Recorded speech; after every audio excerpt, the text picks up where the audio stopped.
Amin. Wassalatu wassalamu ala khayr al-mursaleen wa ba'd. So my dear brothers, inshallah ta'ala we continue the Seerah of the Prophet sallallahu alayhi wa sallam. And we start last time after the expedition of Baitul the expedition when Rasulullah sallallahu alayhi wa sallam, like he went with the Sahaba radiallahu anhum, and as the description of the companion radiallahu anhu, so when they went, so their foot were injured, and they used to be sharing one camel every 6, sharing one camel, because the Sahaba were poor, and because of that they were banding their feet with riqa', and with bandage. So that's what it was called Baitul al-riqa'.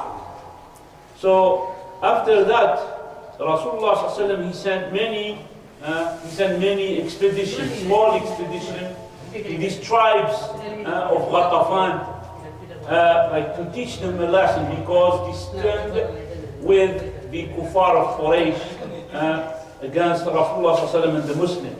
So he sent many.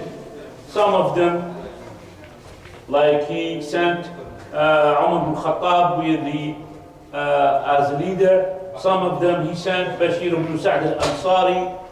Another one he sent Ghalib ibn Abdullah al-Laythi. Another one Abdullah ibn Rawaha. Like every companion, Rasulullah he gave him in certain time of the year, of that year, 7 of the Hijrah. Like he sent him to certain region to teach these people and to to fix their behavior. So after that we mentioned that Rasulullah sallallahu he passed 1 year, so then it's a time to do the Umrah that he didn't do when he did Sulh al-Hudaybiyah. So this is Umrah, is called Umratul Qada. So this is after 1 year of Sulh al-Hudaybiyah. So when Dhul Qa'dah arrived, so Rasulullah he commanded the Sahaba radiallahu anhum to do the Umrah that he didn't do last year. And he said that none of the one who went for Hudaybiyah, who attended the Hudaybiyah, none of them should miss that Umrah, except the one who died for the sake of Allah, of course. And then an extra people, extra Sahaba went with him. We said before that at Sulh al-Hudaybiyah, they were 1,500. So 1,500 with the Sahaba, they went to do the Umrah. But they were pushed back, and then according to the agreement that we did with the tribe of Quraysh, the people of Quraysh, that they're gonna go next year, and then they will leave the kuffar, they will leave Mecca for 3 days for them, and they will do their Umrah and their ritual. So at that time, the number of the Sahaba, they were like 2,000 extra, plus of that women and kids, women and children with them, because it says a traveling to go to do Umrah, not to do war or something, so they were kind of safe. And then we said that Rasulullah sallallahu when he arrived to a certain location, he commanded some of the Sahaba to watch for their weapon.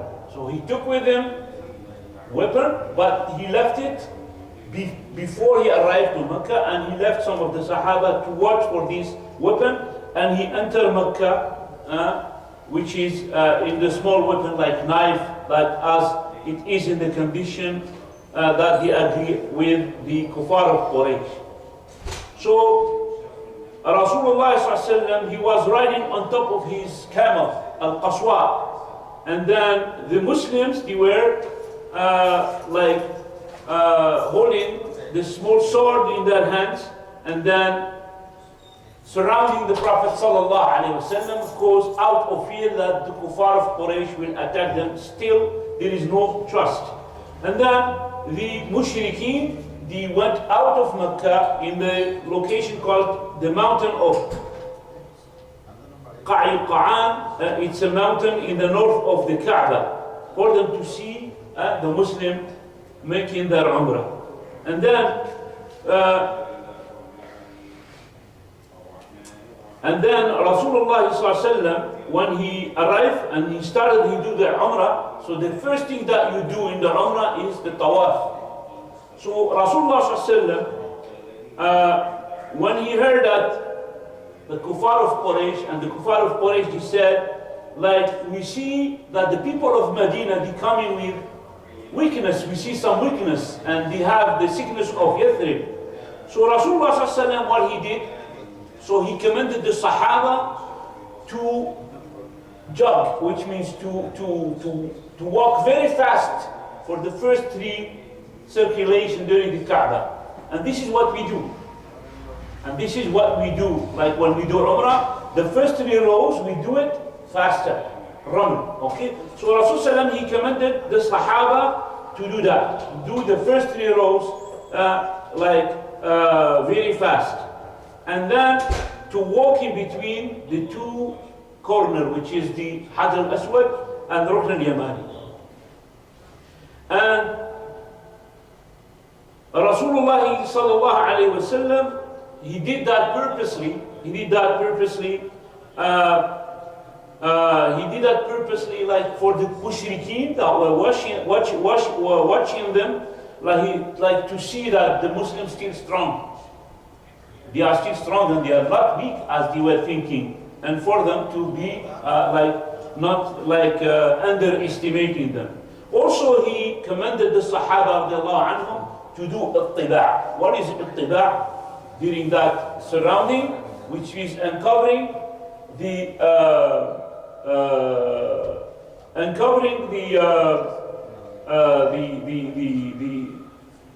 right shoulder.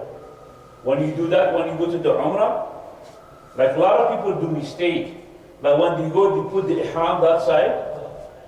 When they put the ihram, they put that human being, for example, and they do this. They do it like this. You see? So they cover it like this. So they have the right shoulder and cover it. And they do that all the time. No. This only, they do it like on the circulation, when they make the tawaf. Okay? They uncover the right shoulder when they do the tawaf only. Not before. Okay? Because after the tawaf, what you do, you pray 2 rak'ah behind Maqam Ibrahim. So, in Salat, you have to cover your both shoulders, of course. So Rasulullah, he did, which is, he commanded the Sahaba to uncover the right shoulder, okay, and to circulate the first 3 rows very fast. Like for the kuffar of Quraysh to look at them. Okay? So now the right shoulder is on the what? On the side that people of Quraysh, the kuffar, will be able to look at them. So they're going to look at their muscle, they're going to look at their arms and, strong. At the same time, they're going to look them very active. So Rasulullah did that, like to show the kuffar that the Muslims are not weak. They are strong and they're still active, as he said. So Rasulullah, he did that. Entering the Kaaba, he performed his Umrah, like he made the circulation to the Kaaba. He hold at the beginning when he started himself the Umrah. He touched the black stone first. You go and then Bismillah Allahu Akbar, and then he goes and he started to do the Umrah. So Rasulullah, he was going the same way as he commanded the Sahaba to go fast, the first 3 rows. And when he saw, as we said, the mushrikeen, they were saying that the Muslims are weak. After that, when they did that, so the mushrikeen, they said, oh, they are more strong than that and that. So they were like shocked by the power and the strength of the Muslims. So Rasulullah, after the tawaf, he went between As-Safa and Al-Marwa. But before that, he did the ritual of the Umrah, as we said. And then he, sallallahu alayhi wa sallam, he shaved his head. when he shaved his head in the Marwa. You see, when you go Safa and Marwa, so he shaved his head when he finished the Marwa, and then the Sahaba radiallahu anhum, they did that also. And then after that, he sallallahu alayhi wasallam, he slaughtered his camel, the one that he bring. We said he brought with him 60 camel as a sacrifice for Allah subhanahu wa ta'ala. So he slaughtered his camels where? In the Marwa. But actually we don't do that. Okay, we don't do that. It's gonna be horrible if you do that. And he said, sallallahu alayhi wa sallam, he said, this is the location of the slaughtering, the sacrifice. هذا المنحر وكل فجاج مكة منحر. And all corners of Mecca are manhar. Means you can slaughter anywhere in Mecca, surrounding the Mecca. Okay? So then, that's what Rasulullah he did. And then he finished his Umrah.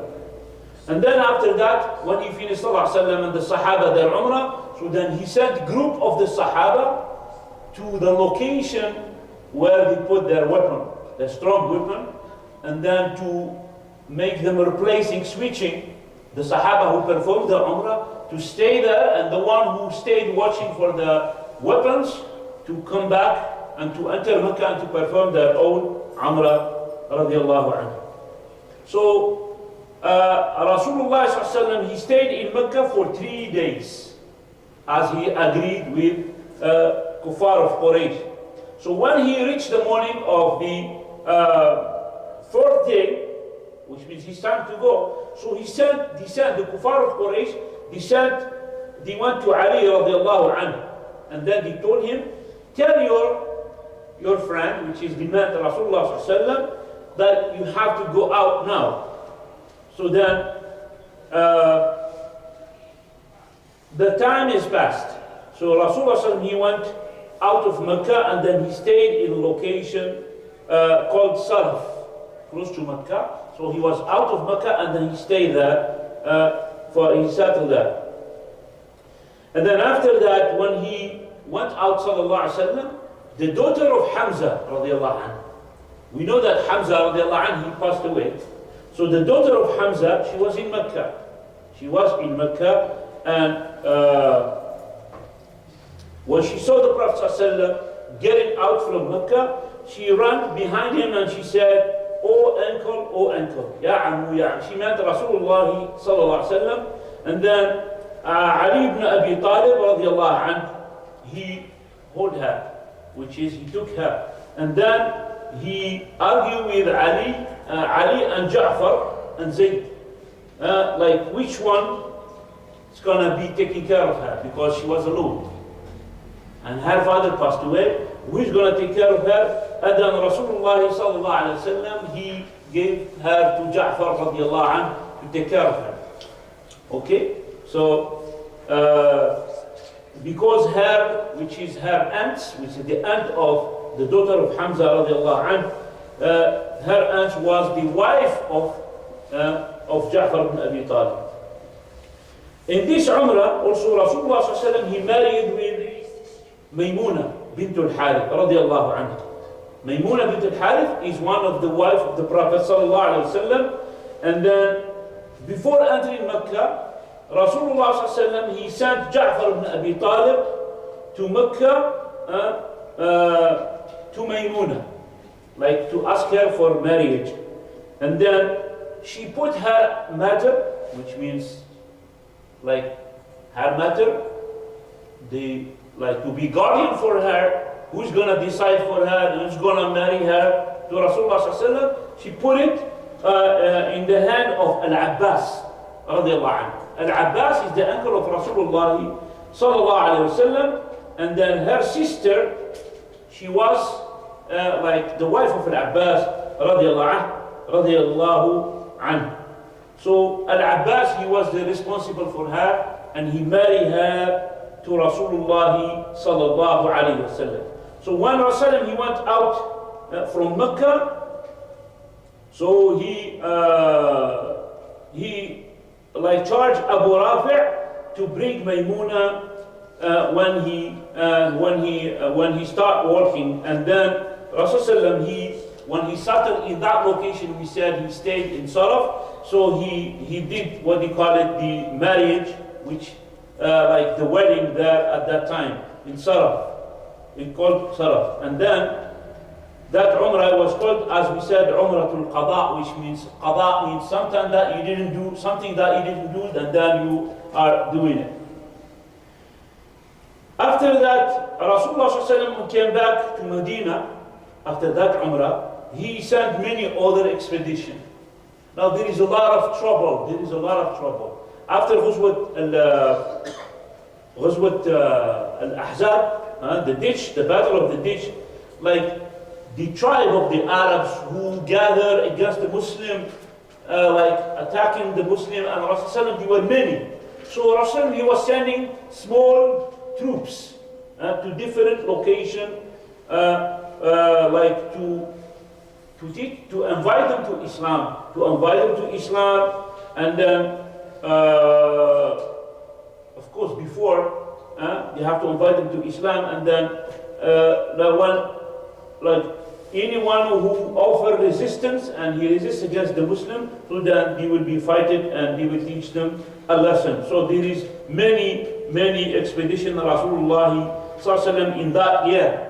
So now after the Umrah, so it was the 8th of the Hijrah. So after that, Rasulullah ﷺ in that year, which is the year of 8th of the Hijrah, in Jumada al-Ula, which is corresponding to August or September in 629. He was corresponding to August or September, like 629, like Gregorian calendar. So Rasulullah sallallahu alayhi wasallam, he sent an expedition like with the biggest army that the Muslims had. And that biggest army, or with number of the army, they were by the number of 3,000 from the Sahaba radiallahu anhu.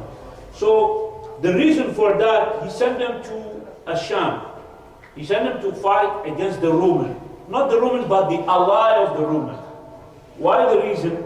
Because Rasulullah ﷺ, he sent one of the companions by the name of Al-Harith ibn Umayr al-Azdi with his book to the great ruler of Busra, which was from the Roman. So then, in his way to him, so a person by the name of Sharhabil ibn Amr al-Ghassani. This Sharhabil ibn Amr al-Ghassani, he was one of the allies of the Roman. So he was in location called Al-Balqa from the Syrian land. And so he tied his hand, and then he like hold him and he killed him, and and this is very bad. This is something that is criminal, Now we know that the messenger and the like someone who bring a message or a letter from another, even if it's an enemy, you shouldn't be killed. So this is all over rule and all over like customs on the world. But this Sahabi, he was killed. What is his why he was killed? He was killed because he's a Muslim, and that's it. He don't care about the rule, about protocols, about anything. So then Rasulullah ﷺ, when he heard about that, so he declared war against the Roman. It is something that we shouldn't be quiet about. So then Rasulullah ﷺ, he was very upset. And then he prepared for them an army with the number of 3,000 fighters from the Sahaba radiallahu anhu. So this number wasn't gathered for any expedition except in Ghazwat al-Ahzab. Why Ghazwat al-Ahzab? Because all the Sahaba were in Medina. Okay, so but the only expedition that was out of Medina with that number, it was this battle that they went to. It's Ma'arakatu Mu'ta.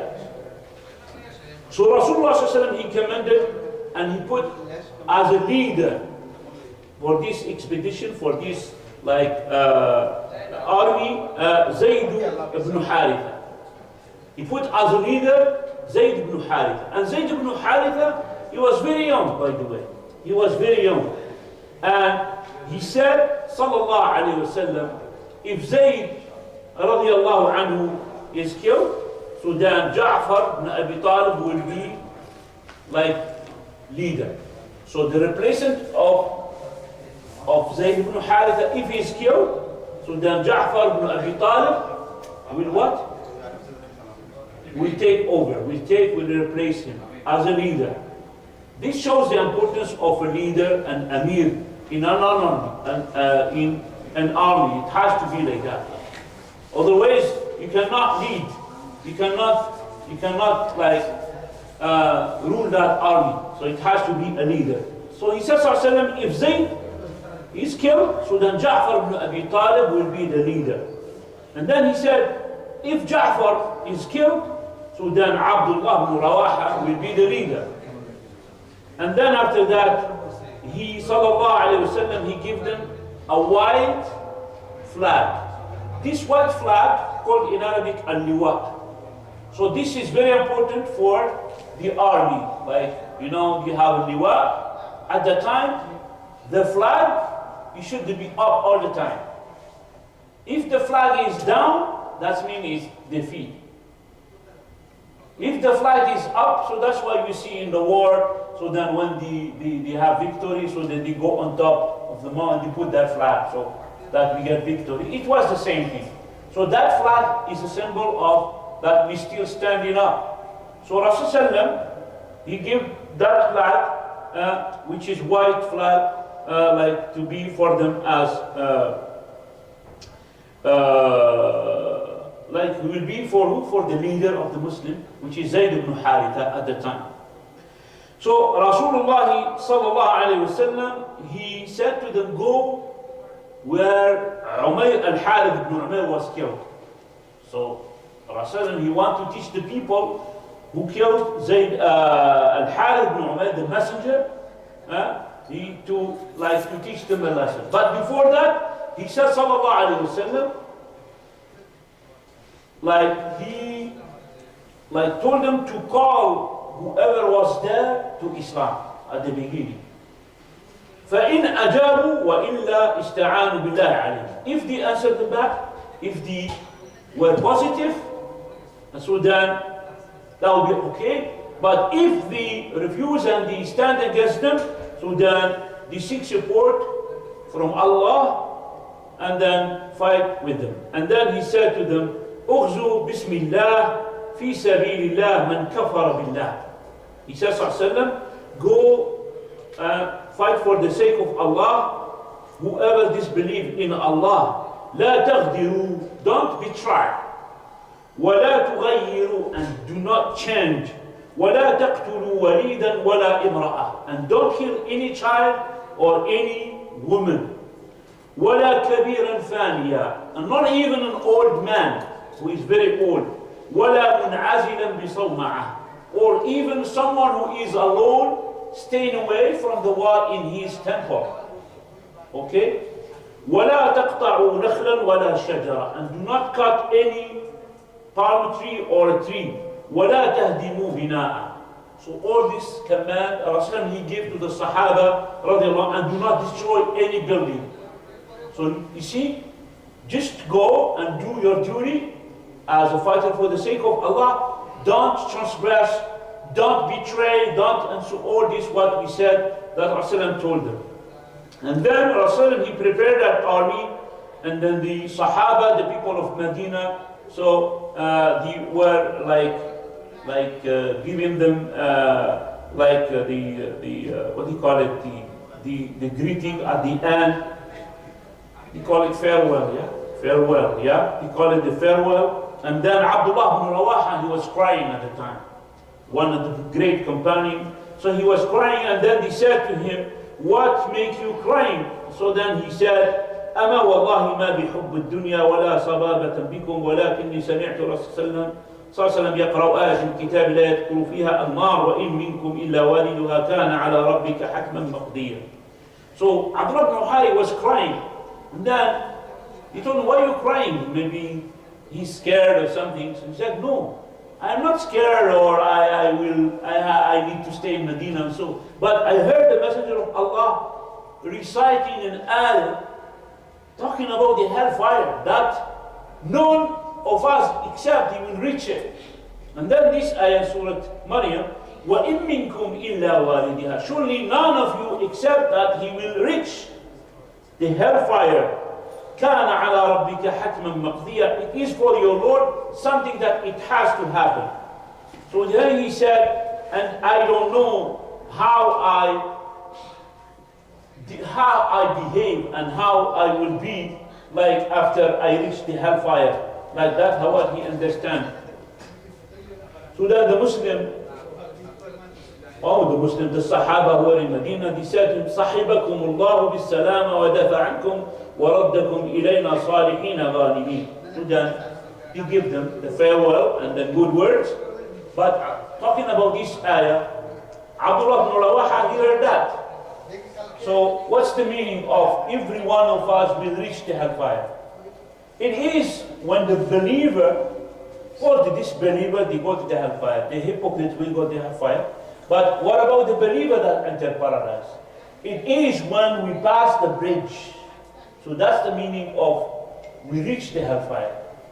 Because this is hell, this is like the land of gathering. The last step after the judgment, after all what happened at the day of judgment, after the disbeliever will be in the hellfire, the hypocrite will be in the hellfire. So the believer will pass through over the Sirat. And the other side is another land, and then after that, a small bridge, and then paradise.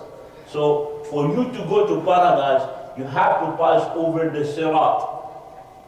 Some of the believers will fall down in the hellfire, for sure. Why? It's because of what? Of the sins. If Allah subhanahu wa ta'ala doesn't forgive them, so they're going to fall into the hellfire. They will be punished for a certain time, and then they will be extracted, and then Allah will, by His mercy, put them in paradise. So this is clear. This in the belief of every Muslim. So this passing over the bridge and the hellfire is in the bottom of you, that's the meaning of reaching hellfire. And that's what Abdullah ibn Rawaha talking about. So this big army, he went toward the north. Why? Why he was toward the north? From Medina, because Medina in south and Syria is on the north. The land of Al-Balqa, which is Palestine, it was in the north. So they went in the north. And then they settled in a location called Ma'an. And news came to them. The news came to this army from the north, that Hercules, who is Hercules? He's the leader of the Roman, gives out. So he was he settled in Ma'ab, which is a location called Ma'ab in the land of Palestine.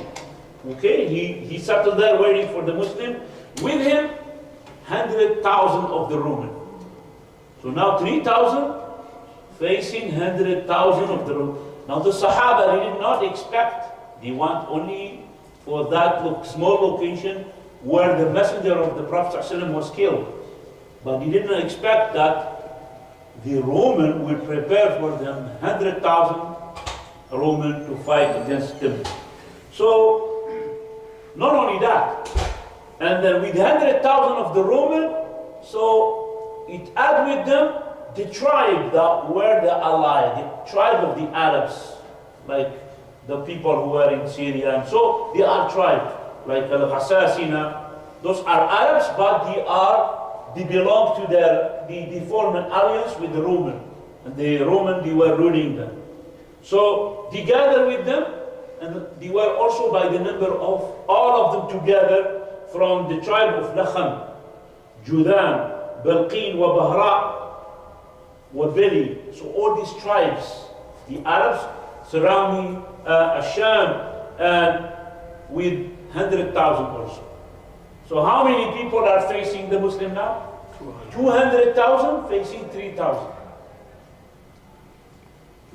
This is like impossible, like subhanallah. Now when the Muslim they heard about this, so what we do, as what we do, we just go away. We just go away, yeah? We just go away. That's the logic, that's what we see. Impossible, yeah? So the Muslim, like, they didn't expect about that number. So they said like to themselves, how come a small army with a 3,000 will fight like a big army with 200,000? So they were very like confused what they have to do. It's a hard decision, yeah.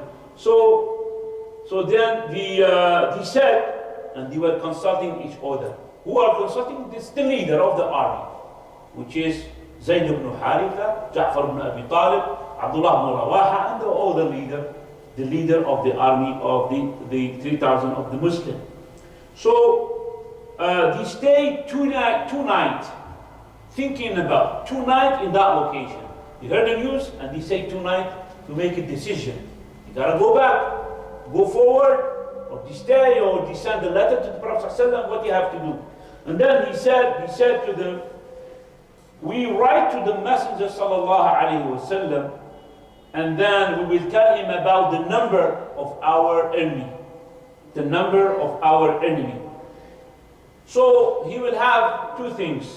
So even he will add more people to us, or he will command us with each command. Means he command us to attack or to come back to Medina. But Abdullah ibn Rawaha, he stand against that opinion. And then he said, it's going to take a long time. And the kuffar, which is the time that the messenger will go to Medina and come back, so that would be what, how many? 20 days, more. So that 1 month maybe. So there will be no actions, and the kuffar of the Roman, they will attack them and they will exterminate them. There is no time for that. So this is from me, like, you know. But Abdullah ibn Rawaha, he said to them, oh my people, the one that you hate, it's the one that you go out for, you went out for it, which means you hate, you die, fi sabilillah. When you die, something you hate. But it is the same thing that you guys, you are seeking and you are asking, that you die for the sake of Allah. Ash-shahada. And then, remember that we don't fight with number. And then he said to them, and there is no power, and there is no big number. So we fight against them except with this religion that Allah honored us with. So then he said, proceed, means go ahead, and then you will have at the end one of the good things. Even you will be having victory, or you will die for the sake of Allah. Means Abdullah ibn Rawaha, he said, that's what you need. You die for the sake of Allah, or Allah will give you victory against them.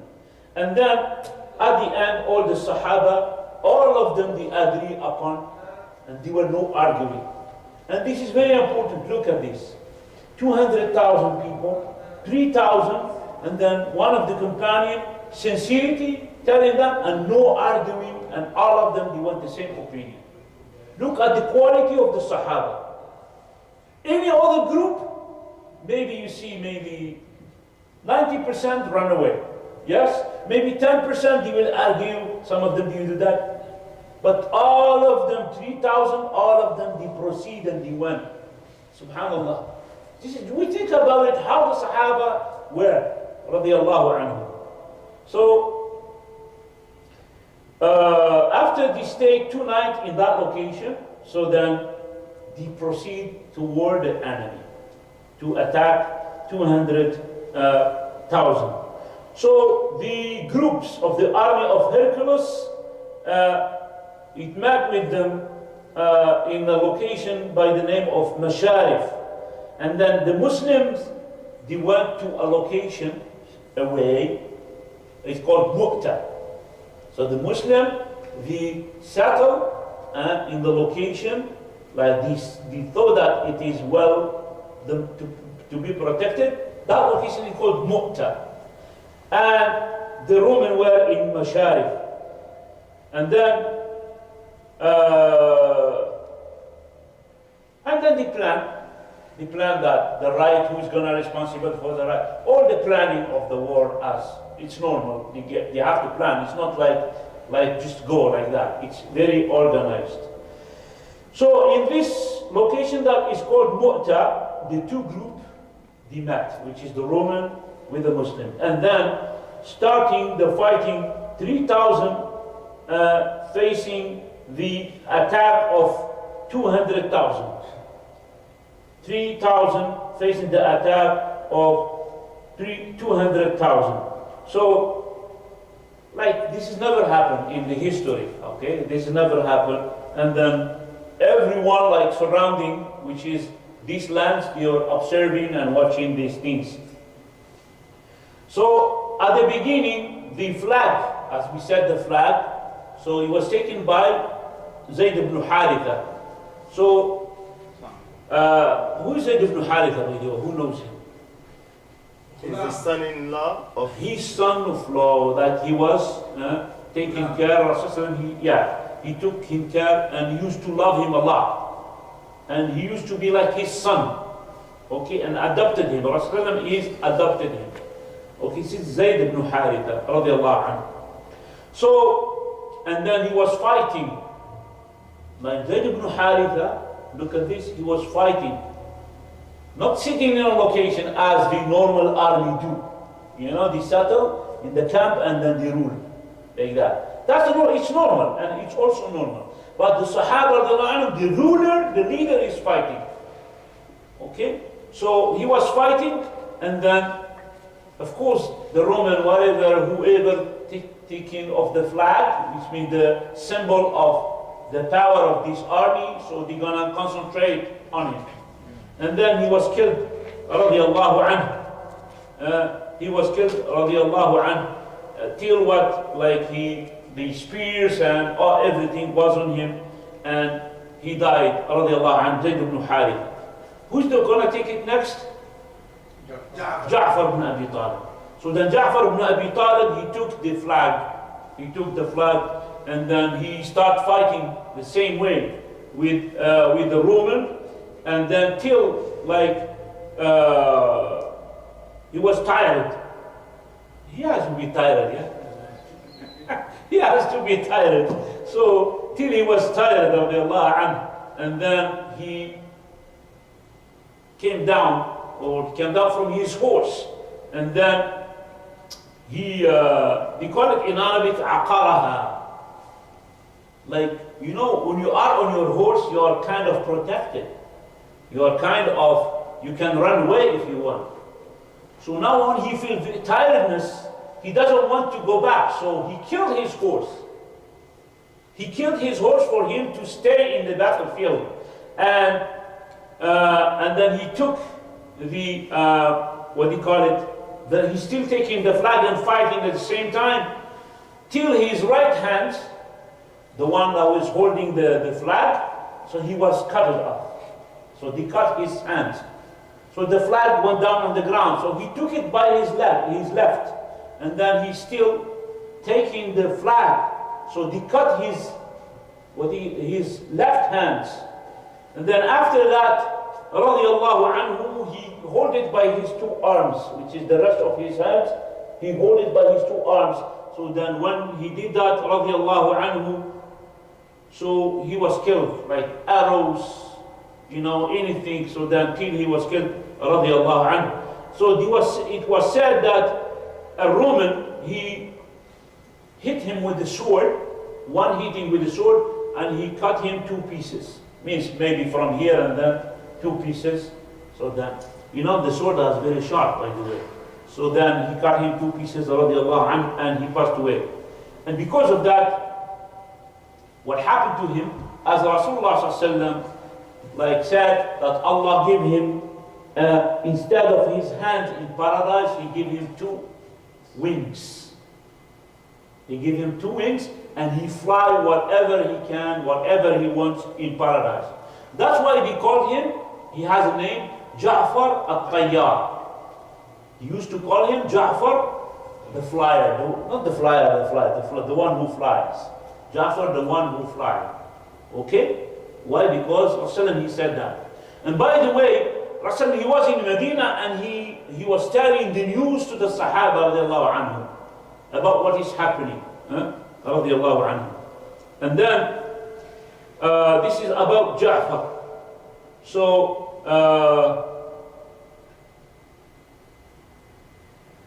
Al-Bukhari alayhi rahmatullah, Imam al-Bukhari, he narrated a hadith that Ibn Umar radiallahu anhu, he said that I stood up on top at the end of the day. You know what did the army do? You know, the whole day they fight. And when Maghrib comes, they retreat, and they go back to their camp. That's what they do. Very rare they fight in the night, except if there is, you know, like fighting special technique and so on. But that's what they do, the whole day fighting. So they were looking for the deceased one. So Abdullah ibn Umar radiallahu anhu, which is the son of Umar al-Khattab, he said, we stood up in front of the body of Ja'far radiallahu anhu, and then he said, فَعَدَدْتُ بِهِ 50 بَيْنَ طَعْنَةٍ وَضَرْبَةٍ. He said, I counted 50 between wound that is made by a sword or a knife, and also hitting. 50 wound in his body. ليس منها شيء في دبره. There is none of them in the back. All 50 wounds cut are in the front. What does that mean? Means he never turned back to the enemy. So this is radiallahu anhu. Also Abdullah ibn Umar, in another narration, he said, I was in that like ghazwa, and then we were looking for Ja'far ibn Abi Talib, and then we found him among the people who were killed. And then وَوَجَدْنَا مَا فِي جَسَدِهِ بِضْعًا وَتِسْعِينَ مِنْ طَعْنَةٍ وَرَمْيَةٍ. Now he said, this is in another hadith, that we found in his body like 19 something between wood and arrows, or spears arrows, like hitting. So this is all of them in his front. So radiallahu anhu.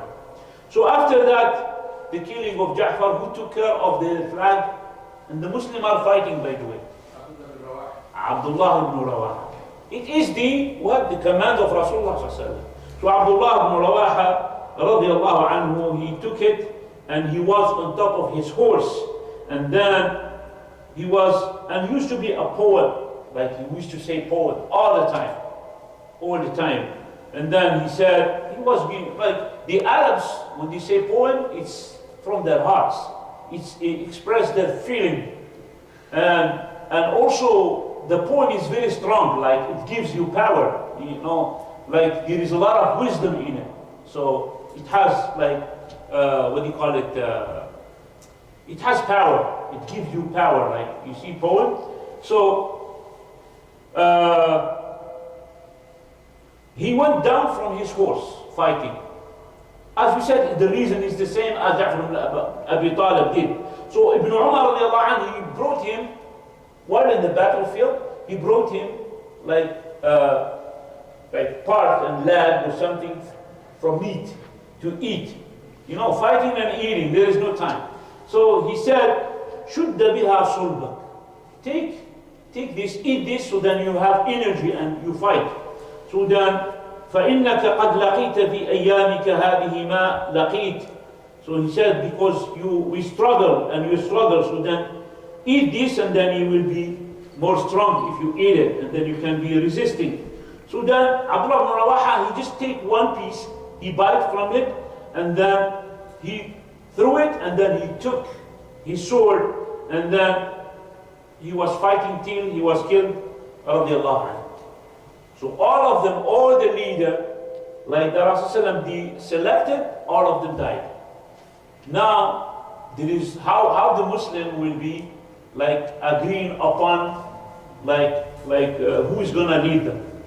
So, of course, this is a battlefield. There is no time to gather and so on. So the flag has to be up all the time. So what happened here is a man from Bani Ajlan, by the name of Thabit ibn Arqam. He took the flag by himself and then he said, "Oh, you, the group of the Muslim, istalihu ala rajulin minkum. Gather and decide who is going to be your leader." At that point, and then he said to him, "You." He was taking the flag. He said, "It will be you." Okay? He told him, "You."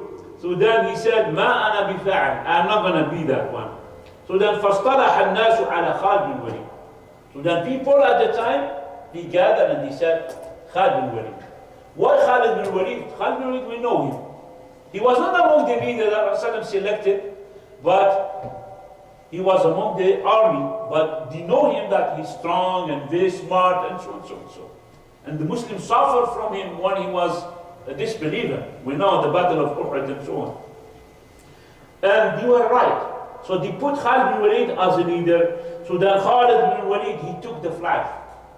Taking the flag and fighting at the same time. But he wasn't killed. So he was just fighting and fighting. And then he said, radiallahu anhu, to show you how the fighting is too strong. Himself he said, لَقَدْ انْقَطَعَتْ فِي يَدِي يَوْمَ مُؤْتَى تِسْعَةُ أَسْيَافٍ. He said, in the battle of Mu'tah, at that battle, there is 9 swords were broken. You know the Roman with their swords? It is like high-tech weapon at the time, with special metals and so on. The Muslim with their swords. There is swords from Yemen and so on and so on. He said, لَقَدْ دُقَّ فِي يَدِ يَوْمَ مُؤْتَى تِسْعَةُ أَسْيَافٍ. Like taking a sword and he fight till the sword will be broken. He cannot fight with it. Then he take another sword and so on. And then he said, وَصَبَرَتْ فِي يَدِي. And then it resists in my hand, didn't break down. إِلَّا صَحِيفَةٌ يَمَانِيَّةٌ. Which is, the flat sword, that flat white sword from Yemen. Except that sword, it resists. It didn't break. So that's what he said. Radiallahu anhu. It shows you how strong was Khalid bin Walid and how strong was the battle, the fighting. So here, Rasulullah ﷺ, he said, as we said, that he told the news about this battle to the Sahaba in Medina. And then he said, of course, he received revelation. He said to the Sahaba radiallahu anhu, أخذ الراية زيد فأصيب. He said, he took the flag, الراية, like Zayd, and then he was wounded, he was killed. ثم أخذ جعفر فأصيب. And then he took it, Ja'far, and then he was wounded, he was killed. And ثم أخذ ابن رواحة فأصيب. And then Ibn Rawaha, he took the flag, فأصيب. وعيناه تذرفان. So Rasulullah, he was telling this to the Sahaba, and then his eyes are crying, he's crying. And then he said, حتى أخذ الراية سيف من سيوف الله حتى فتح الله عليه. He said, sallallahu alaihi wasallam, till the flag was taken by one sword of the sword of Allah. But he didn't mention his name, which is Khalid bin Walid. Okay? And then he said, حتى فتح الله عليه, till Allah will open for him. And which is in that battle. So this small army, it was impossible even to run away from this big army. Okay? But Khalid bin Walid, he was the leader of the army. When he saw this, so he after consulting the Sahaba, the rest of the Sahaba, as we said, there is rest. So they fight, and then they rest at night, and then the next morning after Fajr, they attack each other and so on. So during that time, so Khalid bin Walid, he wasn't killed, and he planned with the Sahaba, he was the leader, and he made a tactic, like a plan to how to avoid this big army, because like he was doing his own ijtihad, radiallahu anhu. So Khalid bin Walid, he thought about, and he shows his skills to save this army, from this kind of a trap or that bad situation. So there is many talking about how Khalid bin Walid he did, but after the investigation from the scholars, how Khalid bin Walid took the army out from this like problem. So the Khalid bin Walid, he was able to resist all the day with his army against the Roman.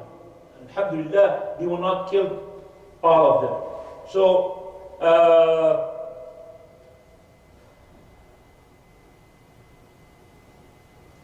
he was thinking to make some like plan to make the Roman fear them. To make the Roman fear in them. So why he want to do that? He want to save the Muslim army. He want to get out, like to take himself away with the Muslim, but at the same time he doesn't want, if the Roman knew that the Muslims have the intention to stay away from them or to save themselves from them, so he will follow them and they exterminate them. So he wants the Roman to think that this is kind of, preparation or asking for, so he wants them to be scared from them. So this is the plan of Khalid bin Walid. So what he did, so radiallahu anhu, he said, the second day when he wake up, the Muslim wake up, so then what he did, radiallahu anhu, he changed the location of the army. You take anything and then you look at it, so you will remember it. But if you take some stuff and then you change it, you can be confused. Oh, this is that I saw yesterday? So that's what he did to the army. So he changed the position of the army. So this is one of the things that he did.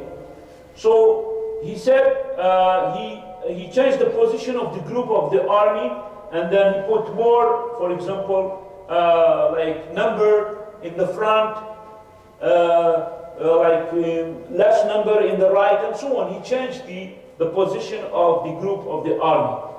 So he put the right on the left and the left on the right, because the Romans are watching, yeah? They're watching, and then according to their observation, they do their planning. Now he wants to mix up everything for them, and to mix up their plan not to attack the Muslim. So then when the enemy, they saw them, so they were confused. So what is the conclusion? They said, oh, they have a support, they have a new army, people coming to them, helping them. This is one thing. And then, so Khalid bin Walid, what he said, whenever he meet with a Roman, so he sent some group to fight with them. But at the same time, he retreat a little bit. He doesn't go in a way that he's running away. No, he just sent, and they fight a little bit, and then at that time, so the Muslims, they retreat a little bit. So with the same plan, like the group of, like the order of his army. So the people or the Roman, they didn't follow them, because they didn't have the idea that the Muslims, they trying to get away from them. So the Roman, they didn't follow them, but they were thinking instead that this is one of the tactic, one of the technique. Maybe the Muslim, they want, what do you call it? They want to drag them to the desert area. The north is the Sham. So if you go little south, so you enter the desert. And the desert is the land filled of the Arabs, not for the Roman. So the Romans were thinking like that. They said, they want to drag us to the desert, and then they're going to attack us. So that's why they didn't follow them. Okay? So this is the plan of Khalid bin Walid. And then he was able to do that, radiallahu anhu. And the Muslim, they were safe back from the Roman till they returned back to Medina. Now the Roman, when they saw Muslim, like dragging them to the jail as they thinking, so then they left. They left and they believed the Muslim. But the Muslim, they returned back to Medina. Like how many people were killed? How many people were killed in that battle? What do you think, like? 12. Can you give me a number? Yeah. 12. 12. 12. Subhanallah. Look, big story in 12. Just 100. 100.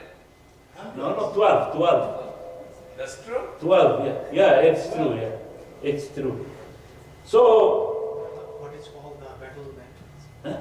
What's the name of this battle? Mu'ta. The Battle of Mu'ta. Okay? So, they said the Roman, of course, the Sahaba were fighting, yes? They were not playing joke or acting. And they said the Roman, of course, they were killed with big number there also, because they were a big number. Now, in this battle, now even the Muslims, they didn't get what they want. They want to revenge for the killing of the messenger, which is that messenger Rasulullah sent to the Roman by a letter. But he didn't do that, but it gave big reputation for the Muslim. Now imagine all the Arabs tribes. See, group of the Arabs, 3,000 fighting with 200,000, and they were able to face the Roman at the time. So the Arabs will be at the time respecting more the Muslim. And they said, wow, that's the first time, like people from us with 3,000 fighting with 200,000, and then it gives more power to the Muslim and respect from these Arab tribes. So they were more like confident now, like Muslim or non-Muslim from the Arabs. And then it gives them like convinced that these people are on the right side, and their leader is the Messenger of Allah, which is Rasulullah sallallahu alayhi wa sallam. So after that, after this battle, so then some tribe became a Muslim. Just after that, when they had that, they said, okay, now we become a Muslim, and they were convinced, like Banu Salim, a tribe of S.A.W, the tribe of Ghatafan. You know Ghatafan, remember Ghatafan? The one that gathered 2,000 in the battle of Al-Khandaq, you see? And then Dubyan and Fizara, all these were in Ghazwat al-Ahzab. You remember, they stood up with the kuffar of Quraysh and the Jew. You remember that? So these people, this tribe, at that time they became a Muslim. Now they said, if we gather with them, we're going to be more strong.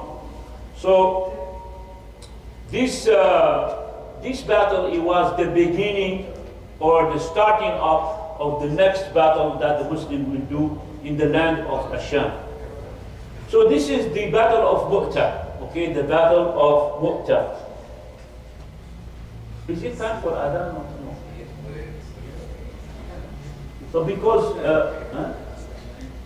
we pray at 10, yes? But the time for Adhan. It's 10 o'clock also. Okay, inshallah ta'ala. But we have to change the time for tomorrow, inshallah, 10:15, inshallah. Okay, so we can make the Adhan at 10 and then we pray at 10, inshallah. So Rasulullah after that, he sent other expedition. He sent other expedition after that.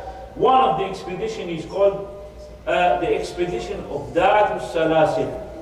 So when Rasulullah he heard about the behavior, and he heard about the behavior of the Arab tribe. Well, we pray at 10. We make Adhan at 10, we pray at 10, inshallah. Tomorrow we pray 10:15. You should change the time yesterday. Anyway. So this is this battle is called Sariyatu Dhat Salasil. So Rasul, when he heard about the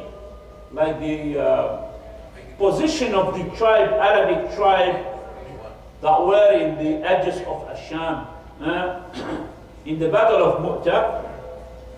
So those tribes, they stood against the Muslim with the Romans. 77 lakhs. And he didn't expect that, sallallahu alayhi wasallam. And then he said that he wants to, sallallahu alayhi wasallam, he has a need with the great wisdom,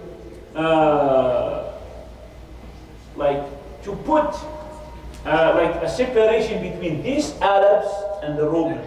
These Arabs used to be the ally of the Roman, but Rasul, he thought that he want this Arab to become with him, okay, with the Arabs, with the Muslim.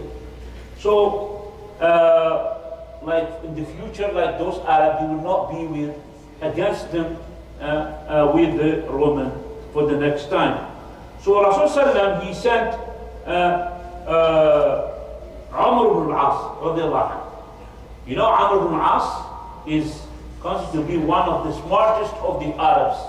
And he's the one that went to Abyssinia to collect the Muslim, like when he went to Najashi, yeah? So he was very smart. So Rasul, he selected him for this mission to try to bring those tribes, to convince them to bring them to Islam and to become with the Muslim. And he said to Umar ibn al-As, like, and not only that, he sent Umar ibn al-As because the mother of his father, she was from these tribes. And then he sent him in Jumad al-Akhirah, in the year of the 8th Hijrah, and he wanted to bring them to their side, to his side, sallallahu alayhi wasallam. And then he gave him a white flag, also Rasulullah sallallahu alayhi wasallam, and he sent with him 300 from the Muhajirin and the Ansar. 300. He sent 300 from the Muhajirin and the Ansar.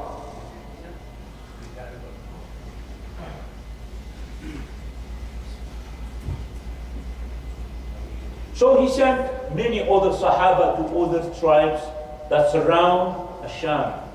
Like to this tribe who were like allies to the Roman.